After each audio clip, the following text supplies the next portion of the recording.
Good afternoon. Welcome to the March 23rd, 2022. That's a lot of twos. City Council Law and Regulation Committee.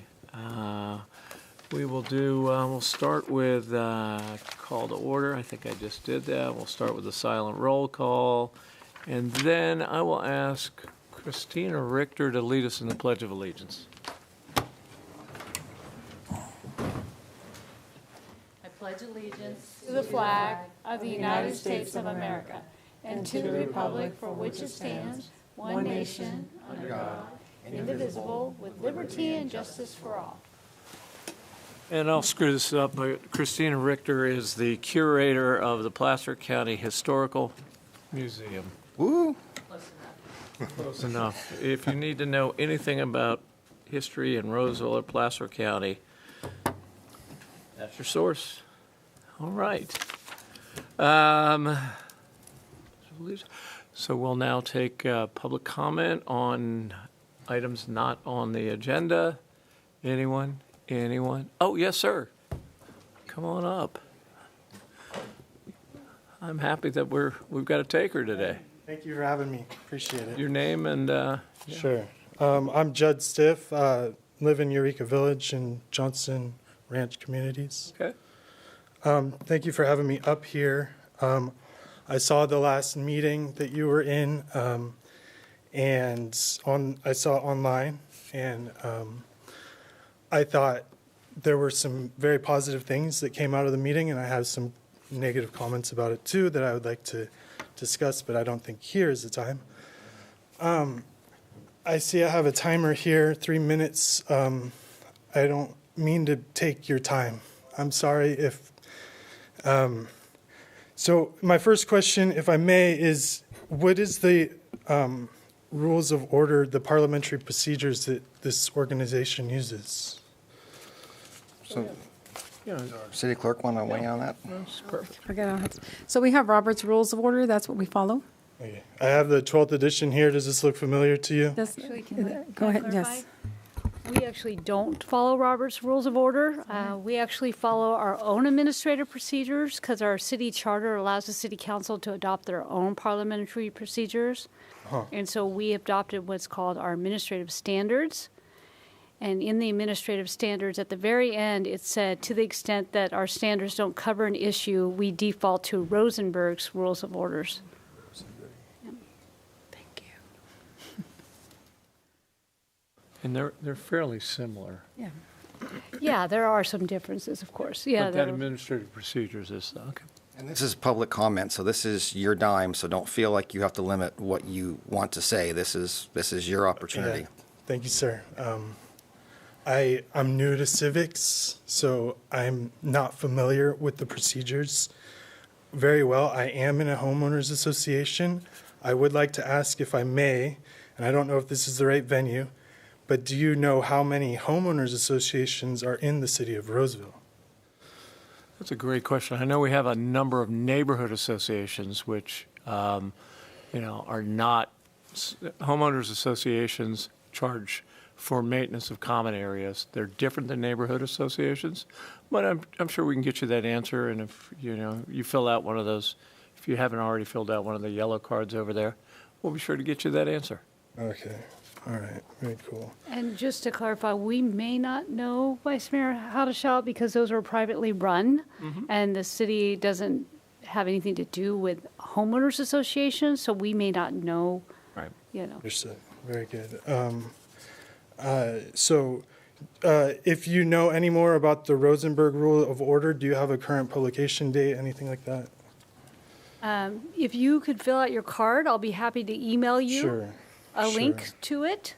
Sure, understood. I think I have a copy right here. Good. It might be quicker if you just give me your email address. I'm not a fan of the email these days, if Oh, you okay. understand. Again, I want to thank you for having me here today to speak and allowing me to speak in front of you.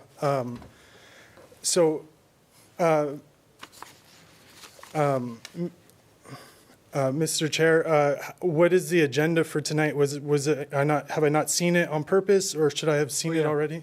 So we have it electronically on our website, but there's on the edge of the table, there's a blue copy, a hard copy, the blue form.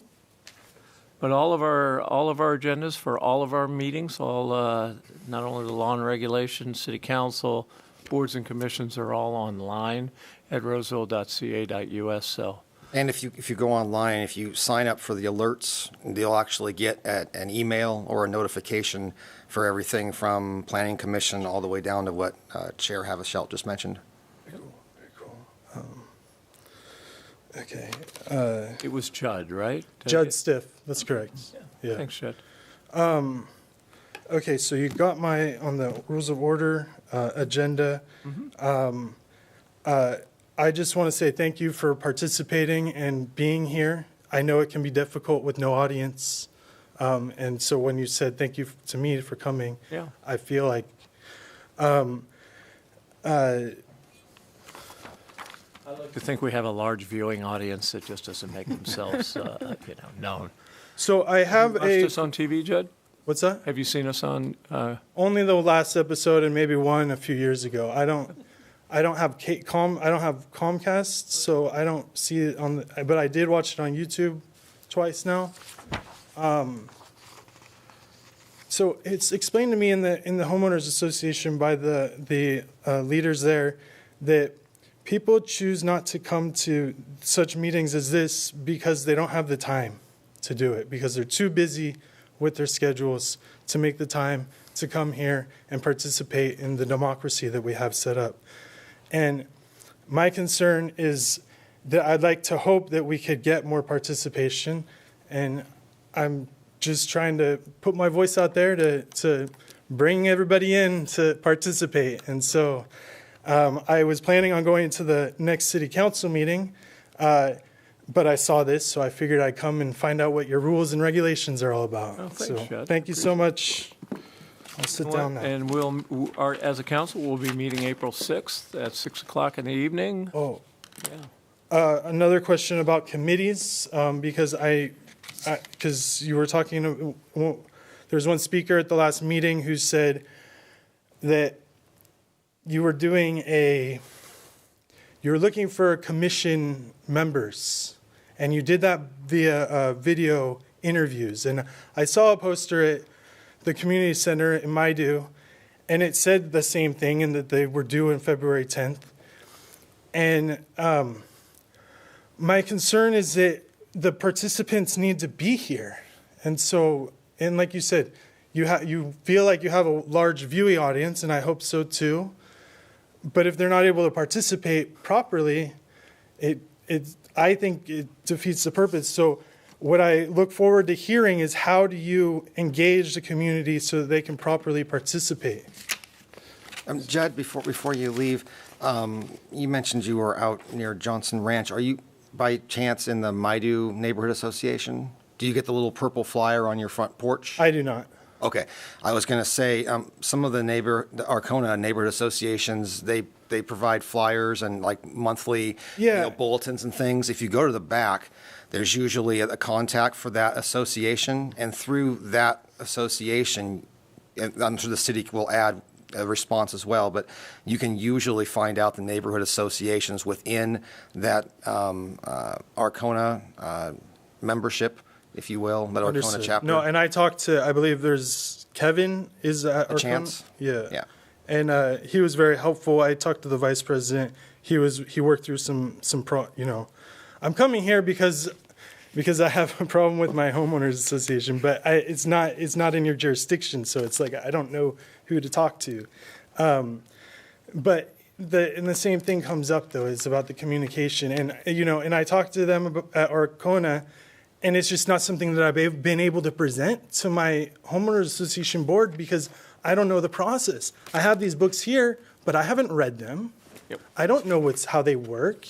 And you tell me I have to read a different book. Well, I don't know if know your what I mean? homeowners association necessarily would use Rosenberg's rules of order. So Yeah, thank you. I'm sorry to interrupt, but my frustration is that I'm confused, and so I'm trying to come and participate and see what's going on. And I'm going to tell you a little bit, and then I'm going to stop because I don't want to Please. confuse the situation. But homeowners associations are state chartered by the Department of Corporations, and I'm going to stop there, right? Am I anywhere near? But so they're not falling under the jurisdiction of the city of Roseville. And then City of Roseville, how does that relate to the Placer County? How? So we're one of, we're a city like Rockland, like Lincoln, like the town of Loomis, like the city of Colfax, in the county of Placer. So they have their own government. We have our elected leaders as well. And I had another question, who is the members who are authorized to participate in this organization? Is that homeowners? Is that residents? Who are the members is it the City of Roseville, this organization, right? Yeah, so yes, you're at the City Council's Law and Regulation Committee. Mr. Mendoza, myself, and 3 others sit on the City Council, and they're elected every 2 years. And that's the residents of the City of Roseville. Yeah, you have to be a resident of the City of Roseville to run for office. And then to speak at the podium, is there a requirement for? Nope. You do exactly what you're doing Yeah. at any meeting on non-agenda items. If it's something that's on the agenda, yeah. But I appreciate it, and Yeah, you know thank you, what? sir. And I hope we can get you some answers. And I know you said you weren't into emails, but on that yellow slip, you can also put your phone number. Sure. If you don't like the email, someone will call you back, and I Okay. know that we can answer the Rosenberg rules for you, and I'm sure that we can, guide you to getting the notifications for the various, commissions and meetings and things that we have, so that you know when they're at and what time they're at. And then also, if you search on your television, I don't know what provider you have, but you can actually search for the government. Yeah, we carry Dish, and Dish doesn't have, as far as I looked, but Yeah, that's. you can also stream it if you want to. I on am your on computer. YouTube, So, yeah. you can find all that on your website. So if you don't want to navigate, and receive the notices, Yeah, but I you can feel go like on and part of find it. part of the demand that you need as council members is you need participants to come in and tell you things, to help you do so that what we think. And if we don't come in here and tell you how we feel and what you need to know, then how are you going to make a decision on the stuff that comes up? And like I asked about the agenda, I looked at the website, I didn't see the agenda. I haven't even read it now, so I'll sit down. Thank you for your time. Thank you, Jed.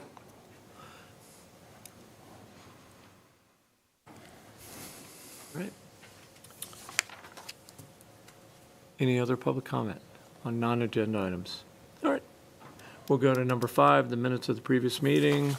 I'm sorry, Councilmember, there are no minutes at this time for this meeting, so we'll bring it back to you at the next meeting. Thank All you. right, thank you very much. And that'll take us to our first report, Mr. Walensky on state and federal priority legislation. Good afternoon, Vice Mayor Hoddesheldt and Councilmember Mendoza. I'm Mark Walensky, Government Relations Administrator. And the presentation this afternoon is an overview of the city's priority list of legislation regarding public safety, homelessness, and housing. 3 areas of significant interest for the legislature this year are public safety, homelessness, and housing. The legislature continues to identify ways to address the housing crisis that has beleaguered the state for many years, while also struggling to find solutions to the increasing challenges of homelessness. This report provides a review of bills that may have positive implications if passed, and several bills that are being monitored closely to understand what impacts they would have on the city if they were signed into law. With respect to public safety, the Government Relations team has identified 304 bills with the potential to impact the police department, and is coordinating with our industry partners at the California Police Chiefs Association and the California Peace Officers Association to analyze, prioritize, and strategize on those which have the greatest impact.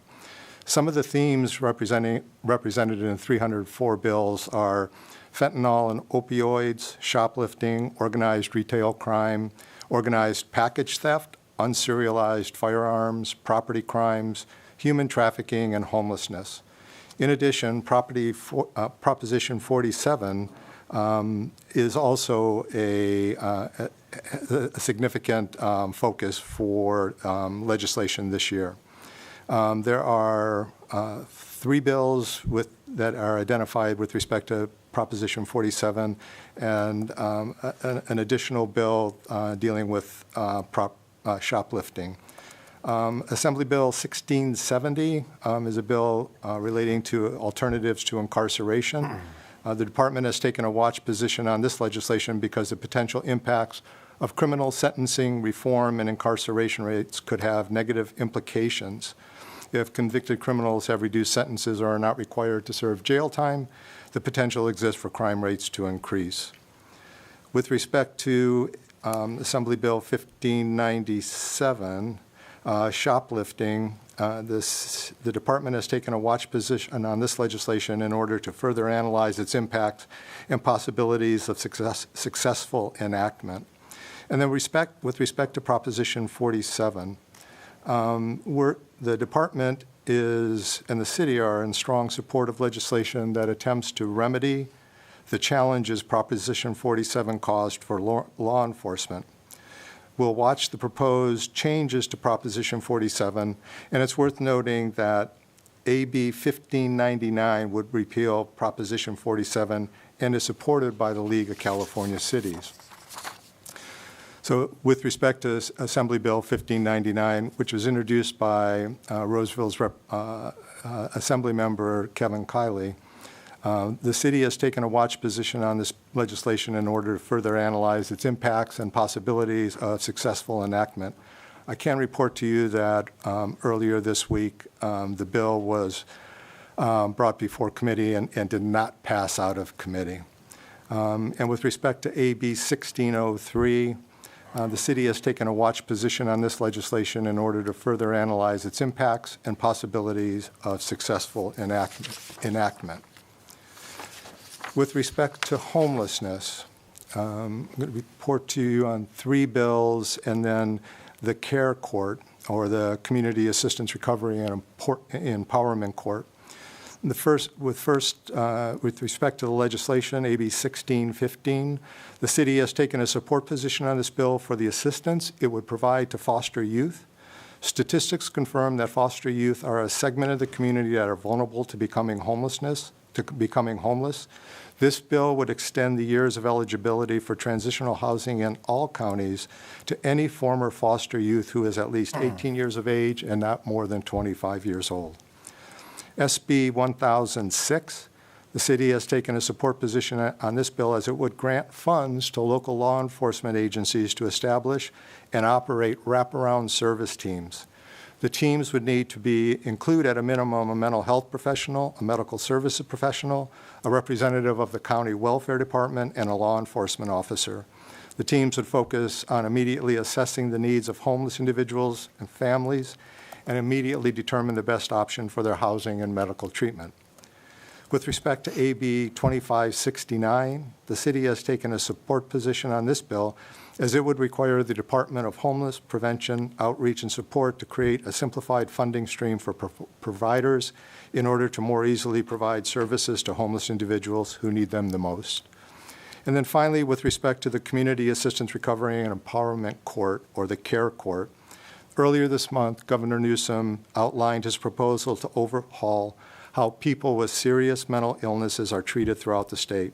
The governor announced his Community Assistance Recovery and Empowerment Court proposal that would allow family members, clinicians, first responders, and county staff to refer people experiencing a mental health crisis.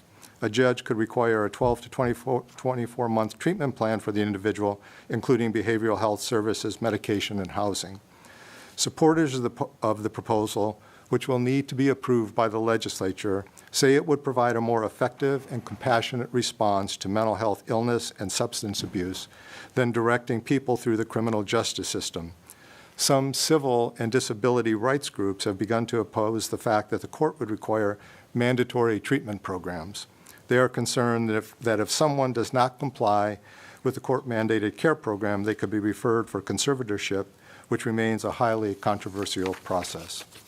And with respect to housing, Assembly Bill 2186, the city has taken a watch position on this bill to understand how the creation of a housing cost reduction incentive program would encourage cities and counties to waive or reduce impact fees for affordable rental housing developments, and how the program would reimburse 50% of the value of waiver fees or reductions granted by a city. This is the first bill that's actually attempting to provide some type of reimbursements to local governments that would, in fact, waive or reduce impact fees. So it's a positive direction. So we'll see, we're watching this bill very closely. AB 2755. The city has taken a watch position on this intent bill to understand what the bill may ultimately attempt to do and what implications it may have on the city.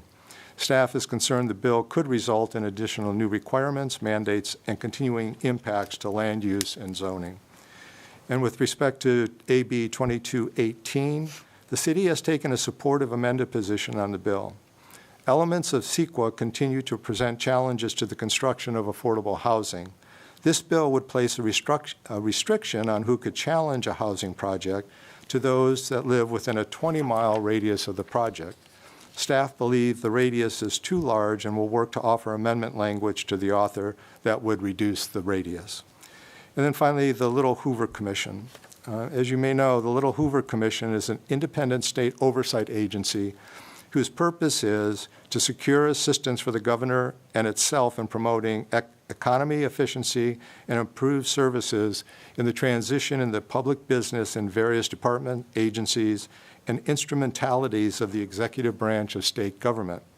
Last year, the Commission initiated a review examining how the state and local relationships can be strengthened to increase the supply of affordable housing. It recently released a report that includes 7 specific recommendations to address the housing crisis.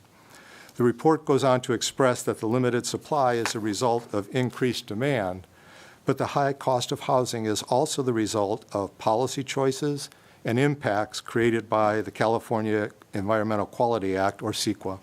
Unfortunately, CEQA has been used by some to prevent housing construction they find objectionable.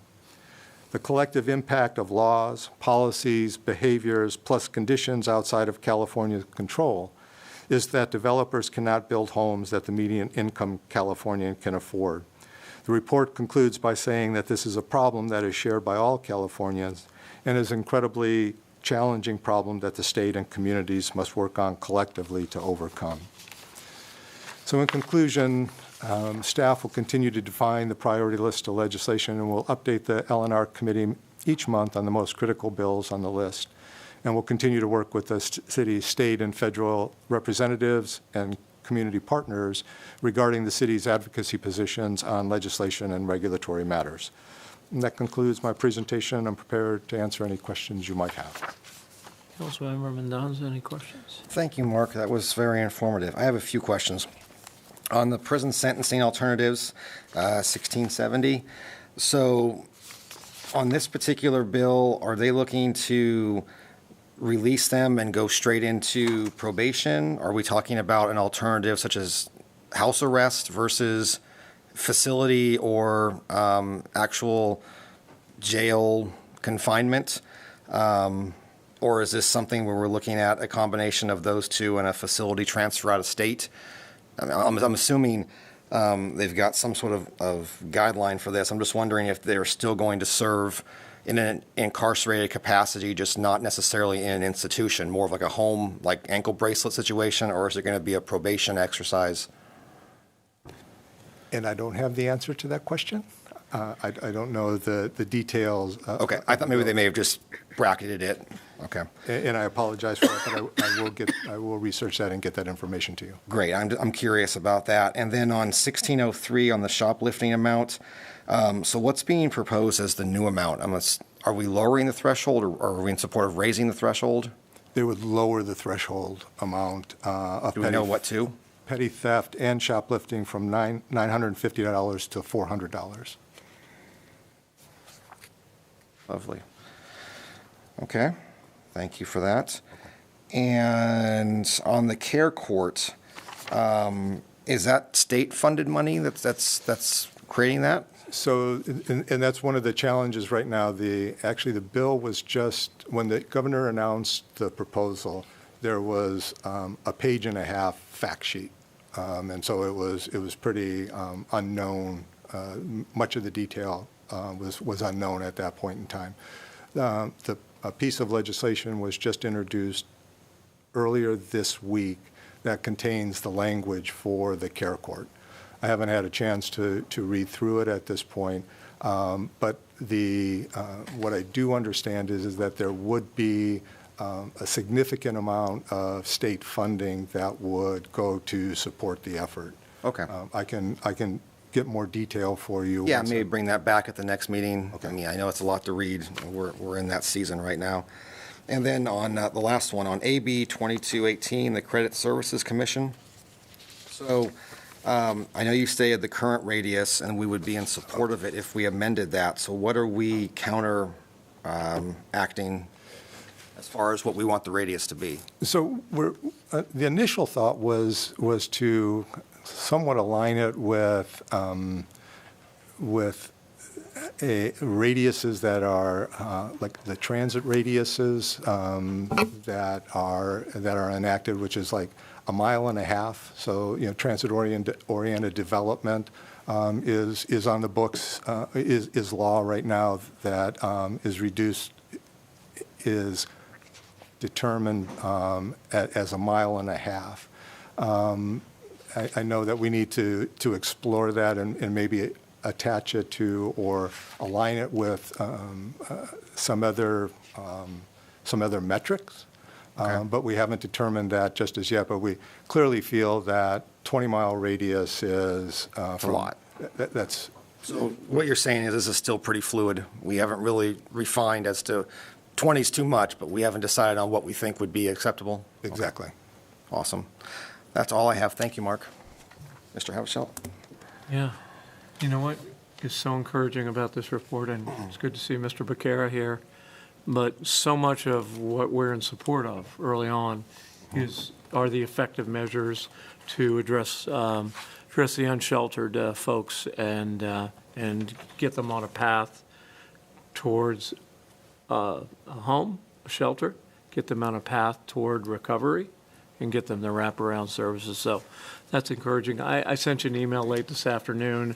I know former Assembly Member Mike Gatto has a Compassionate Intervention Act, and I think it's still out for signatures, but, it certainly takes that, takes that need if someone has committed a crime and holds them accountable. So I don't know where, and we'll find out where the care court and his proposal merge or where they're different, so. And I had responded just before I came down for the meeting. I responded to your email to that point exactly, Okay. because as I read through, I wasn't aware of the initiative, Right. so I appreciated that information. And as I read through it, I thought that there were some very strong correlations and touch points with the governor's care court proposal. Okay. If there's nothing else, we'll open up for public comment.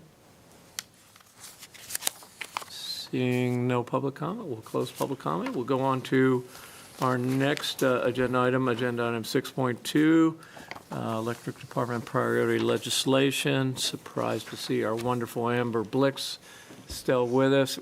Dan's not even here to throw backup. Thank you, Vice Mayor Hadashelt, Council Member Mendonça. Glad to be here one last time before I go on maternity leave to be reporting to you all. So I thought we would start this presentation with just some of the key legislative dates that are coming up. It's already moving quickly into the legislative cycle, this year being the second year of a 2-year session. So we have the Policy Committee deadline approaching very quickly for fiscal bills at the end of April, on April 29th. May 20th is the Fiscal Committee deadline, where all the appropriations committees will kind of report their bills to the floor. May 27th will be the House of Origin deadline. And then June 15th is when the budget bill will be passed by midnight. So as you can see, just moving quickly through there. In terms of the legislation that I'm going to cover today, I'm going to talk a little bit about electric vehicle charging infrastructure, transmission planning, which is a hot topic in the legislature this year, decarbonization charges and recording those charges, our integrated resource plans, a strategic plan that the state is looking at for zero carbon resources, and then on the regulatory side, we'll talk about a new general order that the State Water Resources Control Board is looking at. So first, to start out with AB 2061, and this is on electric vehicle charging infrastructure, and we are currently watching this bill. And this bill would require that beginning July 1st, 2023, those that receive incentive funding by a state agency or through a charge on ratepayers to own or operate a charging station are required to report charging station uptime to the California Energy Commission. And uptime is defined as the charging station being online and available or in use. Beginning in January of 2025, the Commission will assess the uptime of the public and ratepayer-funded charging station infrastructure to identify if there are any differences in uptime by population density, geographical area, or population income level. And if they find that there may be an issue on any of those factors, then the Energy Commission will consider adopting tools or incentives to increase the charging station uptime, and it could be requirements or incentives. So this proposal would be a new requirement for Roseville, as we currently do not report on the uptime for our chargers right now. And as a practical matter, Roseville doesn't really have a whole lot of visibility to the chargers that we incentivize or fund, which would make reporting the uptime of these units very difficult.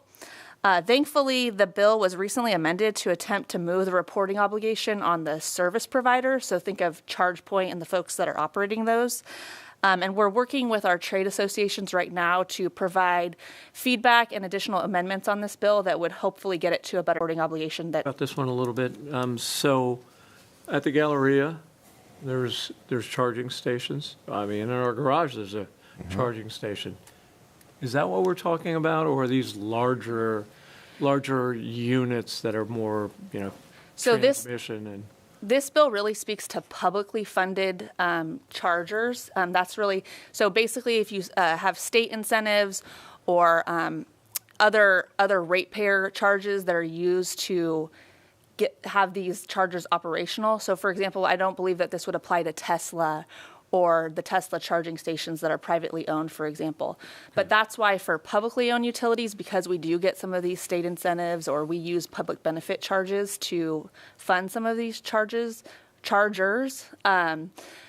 that's why we would have the reporting obligation under this bill. It doesn't really apply to private companies, if that makes sense. It does, and thank you for that. And it leads into my second question is, this morning at the Placer County Transportation Planning Agency and South Placer Regional Transportation Agency, we approved a modification to the auxiliary lane going east on 80 to make it CAPTI, which, if I remember my acronym right, is Climate Action Plan Transportation Improvements. And to make it CAPTI qualified, they're thinking about putting a truck charging station in there. I see Mr. Walensky nodding his head like he knows everything that I heard this morning.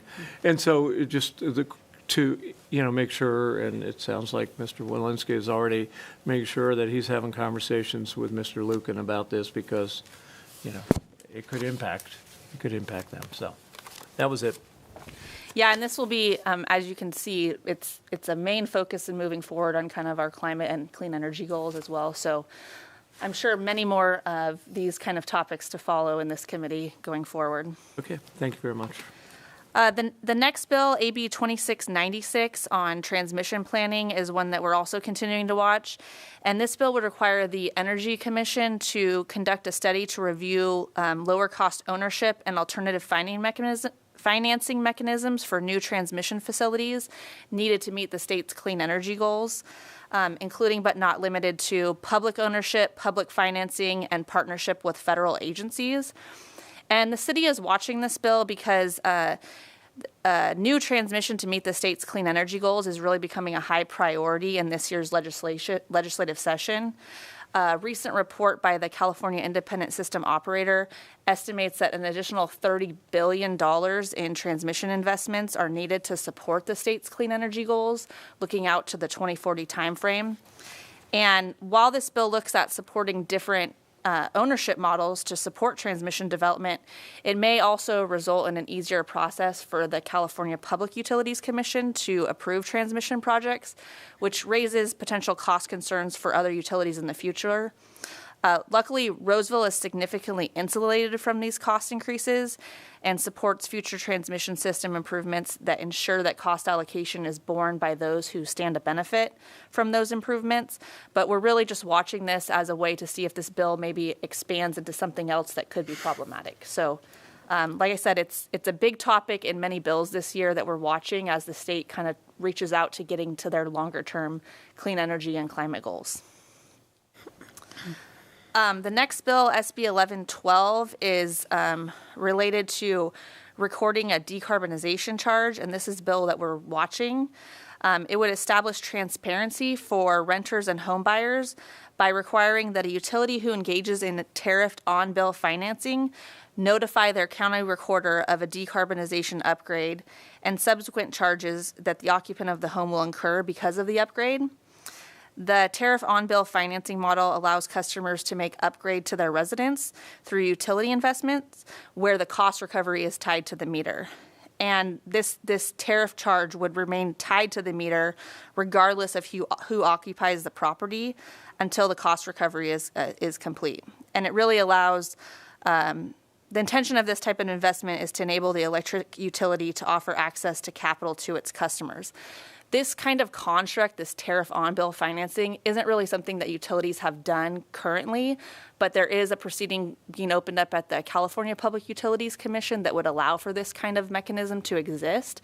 So really what this bill is about is creating the transparency to let people know that if this mechanism does exist, we need to have transparency for home buyers and renters to let them know that financing mechanism does exist. So this is one that we're going to continue to watch, and it would potentially put an additional reporting burden on utilities, but we do also think that transparency is a good thing for home buyers and renters that would be opting into something like this. So there's a lot of things I don't think I understand here. So what would be an example of when there was a tariff on a bill? So I think and like I said, this concept is really new and not one that we have really, not one that we exercise now, and as far as I understand, no utilities in the state do. Okay. But it is a concept that they're thinking about as a financing mechanism to allow energy efficiency, for example, or some of these larger kind of home retrofits that people might be encouraged to do. I put solar on my roof, then I would get a tariff? I'm not sure if I'm not sure that solar would count or not. Okay. But it would be, I'm thinking of it as kind of large upgrades that somebody might not be able to finance that would be beneficial to energy efficiency or something like that, that would be tied to the meter until it's paid off, regardless of who owns the home. You had me at nobody in the state's doing this now, so, yeah. Okay. And so basically it would say, this is tied to the meter, and you as a new homeowner, now you know about this, so it's a transparency thing. But I had to read the bill many times to understand it, so you're not alone in the difficulty of this one. Thank you.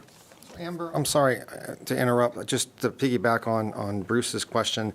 Last month, we had a report out, and I don't have the bill number in front of me, but it was the one where it was the upgrade of the pipe to the meter, and then beyond the meter, there was additional pipe if necessary. Yeah, it was the lead and copper, the federal lead, That's the one. lead and copper rule. Would yes.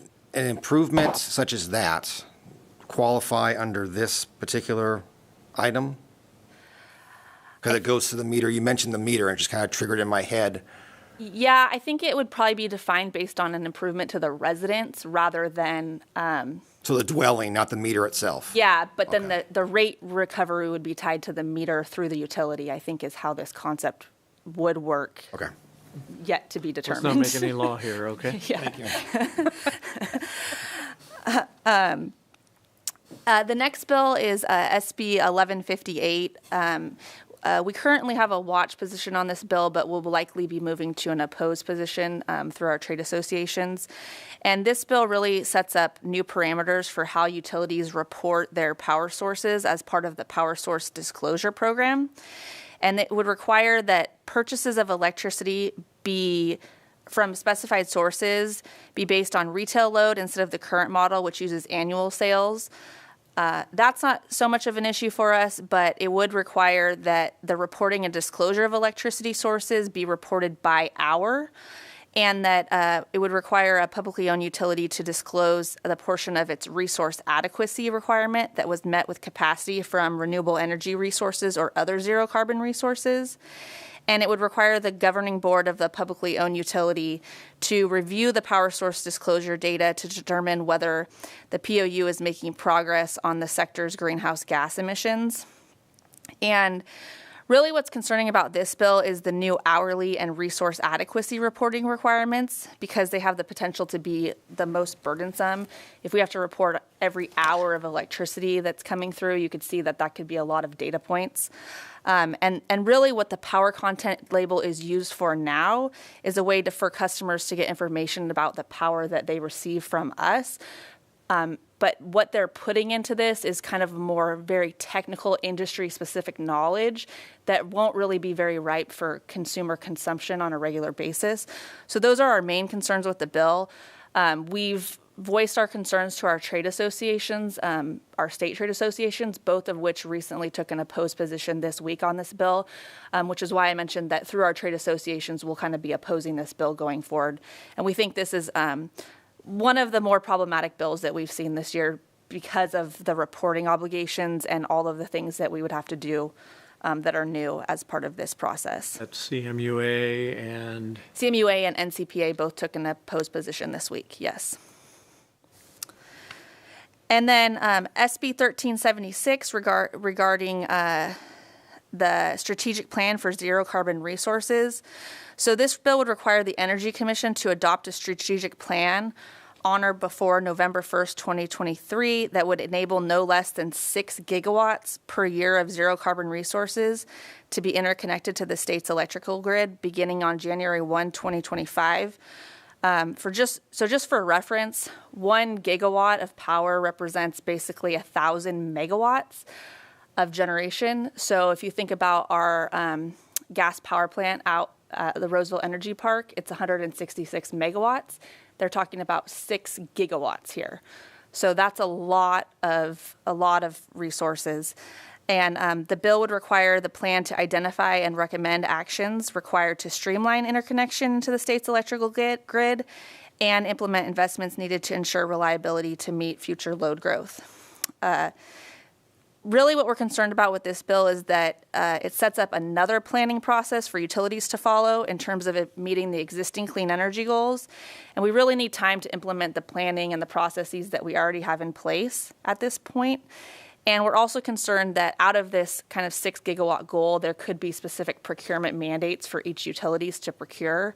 So that's something that we are going to be watching going forward as this bill kind of continues through the legislative process. So when we get rid of gas ovens or grills to cook my steaks on, how many gigawatts will it take for me to get my steak to a perfect medium rare? Okay, that's a rhetorical question, okay? But we are headed, we're headed to a world in which, our restaurants can't really, and we'll leave that up to the Restaurant Association to deal with. But we are headed to a world in trying to get to net zero, right? Exactly. Yeah, and that would be, that 6 gigawatt goal is for zero carbon and renewable energy resources, so. Thank you. And then on the regulatory front, we have the State Water Resources Control Board General Order regarding electric utility operations and maintenance activities. And they're looking at developing a general order that would facilitate streamlined permitting that protects the state water resources while utilities carry out wildfire mitigation activities and other related activities. And some of the activities that would be covered include vegetation management, system hardening, site access, pole, tower replacement, substation maintenance, and line reconductoring, to name a few. And the State Water Resources Control Board would be the lead agency for the CEQA process, with a draft environmental impact report due out in spring of 2022 and a proposed adoption by the end of 2022, early 2023. And this regulation is really in the introductory phases right now. But it does have potential implications for the utility, as it's not limited only to high fire threat districts or wildfire mitigation activities. And Roseville performs vegetation management as kind of a regular activity and part of our wildfire mitigation plan. So this may be something where we're impacted. So we're working closely with our trade associations to think through kind of some introductory comments and what that may look like in terms of shaping this rule. And as you know, the State Water Resources Control Board isn't an agency that we regularly deal with on the power side. So just trying to get more engaged there and kind of understand the beginning parts of this process. And with that, that concludes my report. Thank you very much. Councilmember Mendoza, any other comments? Great report, questions? Amber. I have no questions. Thank you. You answered all mine during the report. We'll open up for public comment. Judd? Thank you, Am. Judd, we're going to put you on the clock. Go ahead. Get you Please do. 3 minutes, all right? Thank you, sir. And go. Okay. Thank you, Amber. Very detailed, like a lot of information, right? Yes. So, is that once a month or every quarter, or how often are you doing this? We generally do it once a month, yes. Okay, very well. A lot to take in. Most of it didn't. I had a concern. You say you need to pass the bill by midnight. Can you explain the midnight deadline to me? Is that possible? That was for the budget bill. They have a June 15th deadline that they must pass the budget by midnight. Is because it's a June 15th deadline, and so midnight, it has to be done before midnight. Is that how I understand it? Okay. And you don't set yourself, oh, we're going to finish it by 6 p.m. or something like that? Well, this is the state, not the city. That's the this state is- budget. So what Amber's reporting on, what Noel reported on, what Mr. Walensky reported on are state legislation, and they don't control the clock as much as they'd like to control the clock. They don't control, that's, so you live in Roseville and you're represented by Assemblymember Kiley. And that's. So all the SB bills that you're talking about are going to be voted on by Representative Kiley? Is that No. So AB stands for Assembly Bill, SB stands for Senate Bill. So you have two houses. So anything that with an AB would be taken up in the Assembly in their session. Anything with an SB would be in the Senate Bill session, both of which have a state deadline for the budget of 6/15 of 2022. And you're just reporting the news. Is that how I should That's a understand? great way to put it, Judd. Just reporting the news. Okay, very well. Transmission, so in the city of Roseville, I understand that you resell power that you acquire from other jurisdictions. Do I have that correct? So the grid is interconnected, and we have a variety of sources for our energy. Yeah. Okay, and you have the whole exhibit at the library. At the utility the main library. at Mahaney.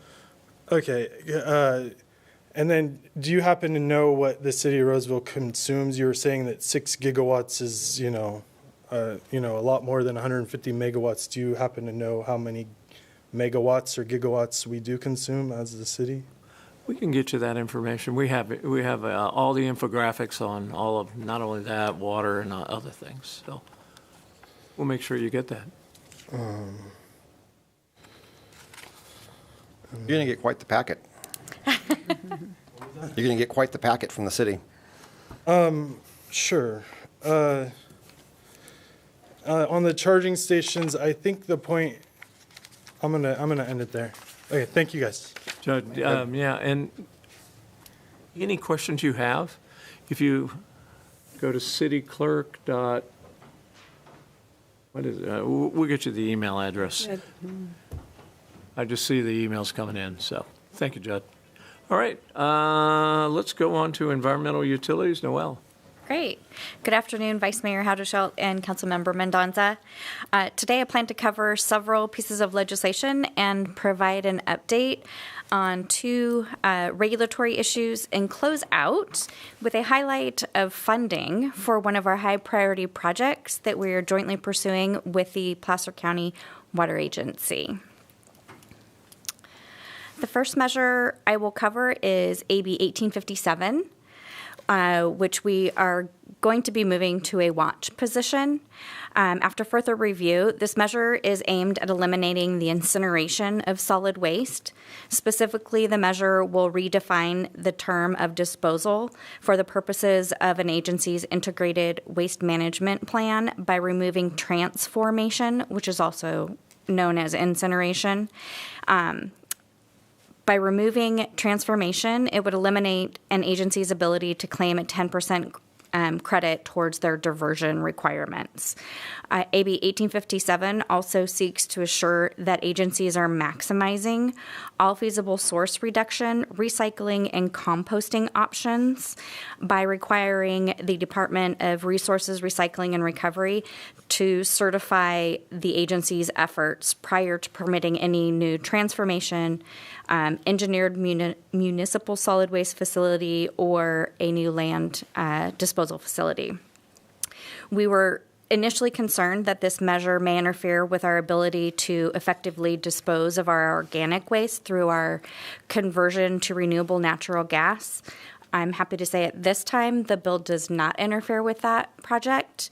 And currently our statewide trade associations are also reviewing the bill, and we will report back to this committee if anything changes or any other concerns arise. Our next bill is AB 2536, which we are going to be moving to an oppose unless amended position. This year, Assemblyman Grayson has introduced 9 measures that he believes will help the state to produce more affordable housing units. Some of his recommendations are derived from the UC Berkeley's Turner Center reports.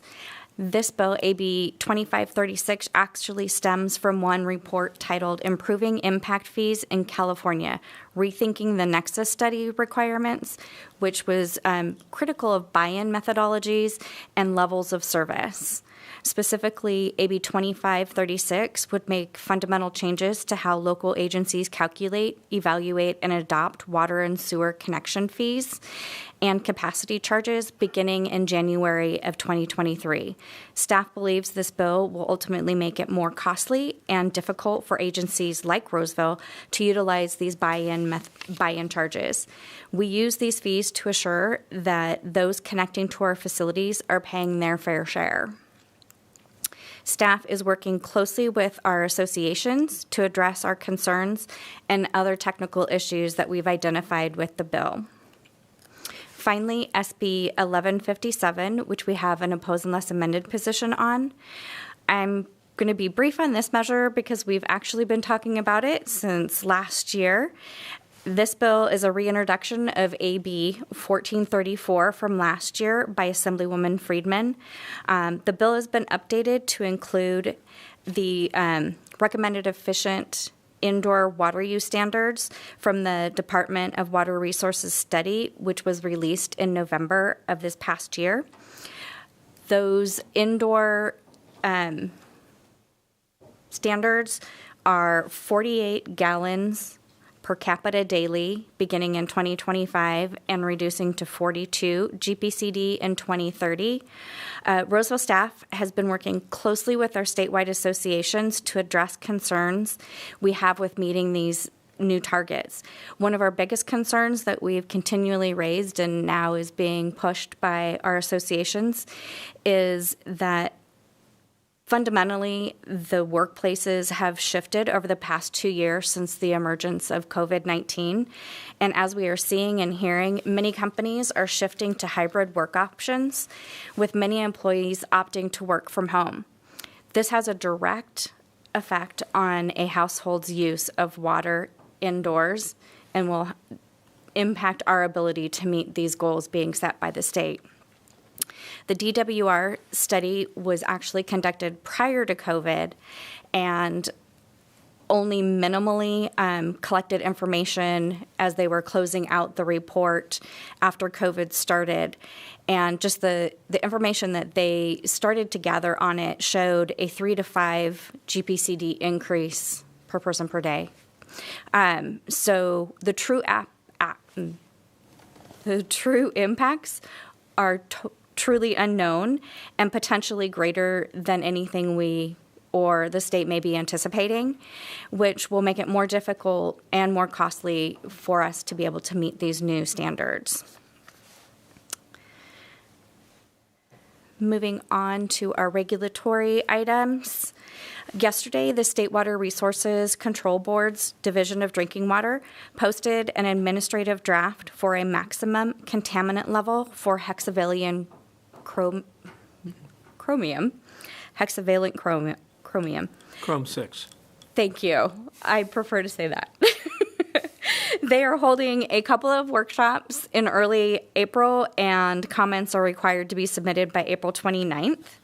An original MCL was set at 10 micrograms per liter, which was later overturned by the Sacramento Superior Court in 2017. They did not make a determination on whether the MCL was economically feasible. However, the court merely found the department did not adequately document why the MCL was economically feasible.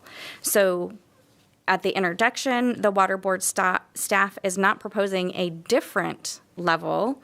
They are moving forward with the 10 micrograms per liter that they had originally proposed, and they were proposing a reporting limit of 0.05 micrograms per liter.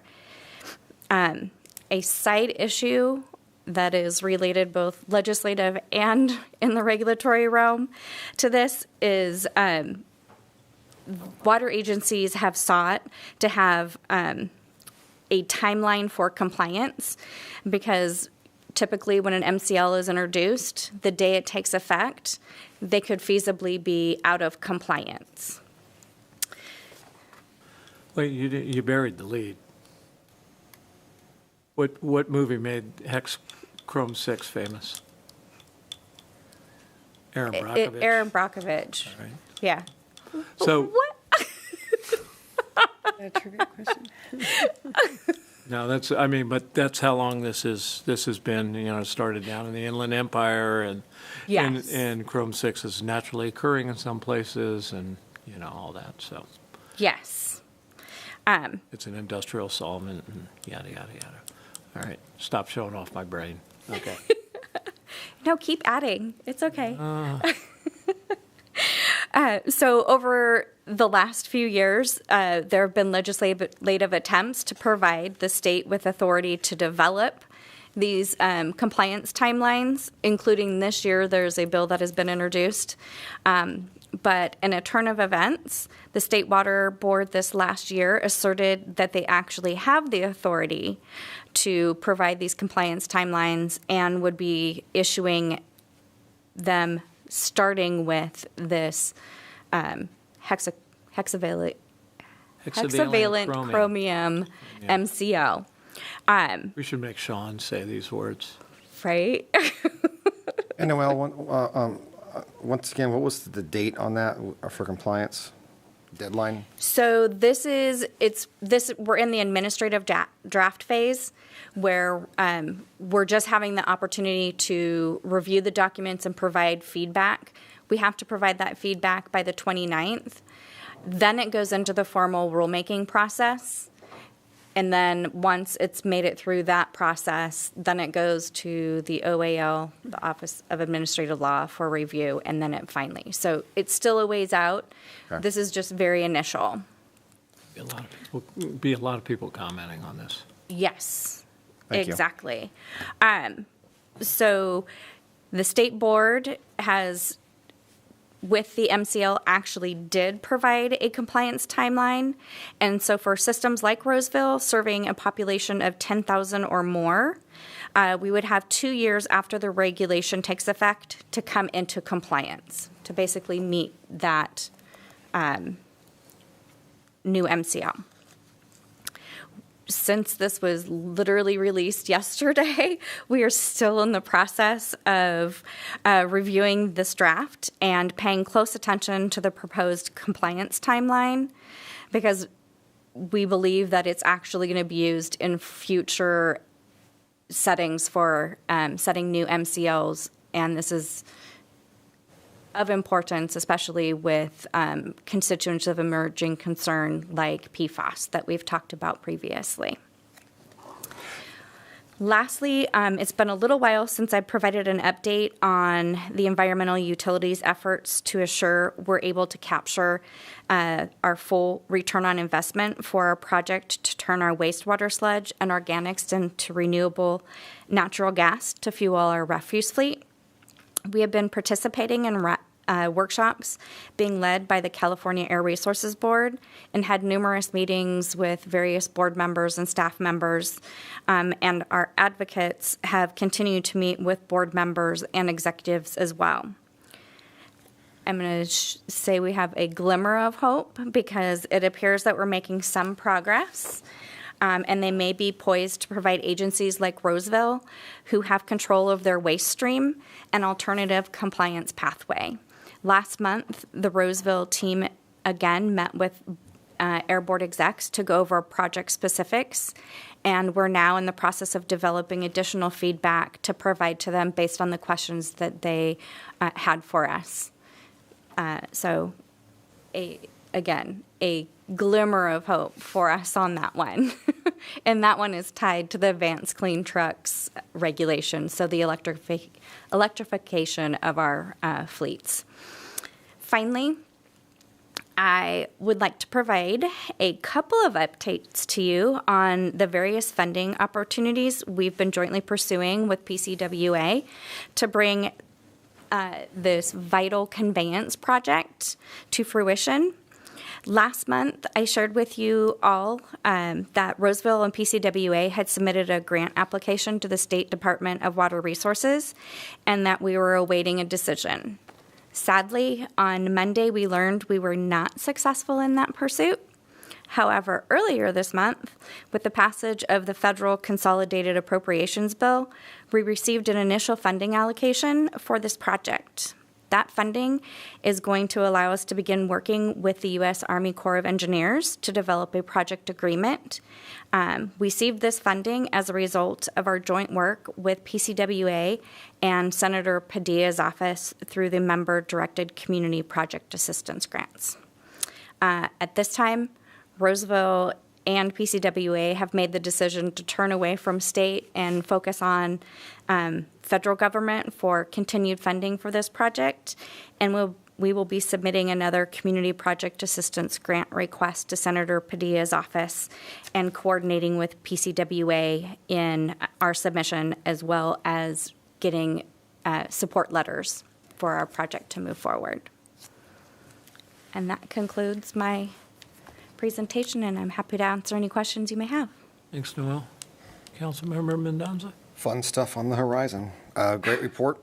Thank you very much. I don't have any questions, Vice Mayor. So on 1157, the per capita, Yes. I lost it. So that's 48 gallons per capita. So, I mean, How are we going to measure I that? mean, we're already pretty efficient. How, if you have a large family, you're going to get more per capita, right? I mean, has that equity argument been made that, you'll have households that, that are entitled to more water?